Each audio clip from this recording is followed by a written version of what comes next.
আসসালামু আলাইকুম, সবাইকে শুভ দুপুর। আমি আজকে রান্না করেছি বোয়াল মাছের হালকা হালকা ঝোল। কে কে খাবেন চলে আসতে পারেন। ঠিক আছে, আমার রান্না হয়ে গেছে। এক পাতিল তরকারি এই যে দিয়ে যাচ্ছি। কে কে খাবেন নিয়ে খেয়ে নেবেন।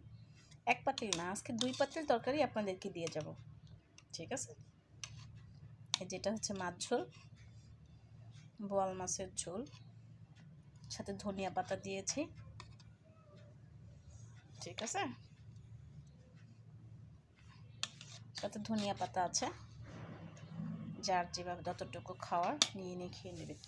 এটা হচ্ছে লাল শাক দিয়ে চিংড়ি মাছ একটু হালকা ঝোল ঝোল রান্না করেছি। আমার আবার এরকম করে খেতে খুবই ভালো লাগে। সবাইকে অসংখ্য ধন্যবাদ। এক পাতিল না, 2 পাতিল তরকারি আজকে দিয়ে যাচ্ছি। যার যতটুকু খাবার নিয়ে খেয়ে নেবেন। সবাইকে অসংখ্য ধন্যবাদ।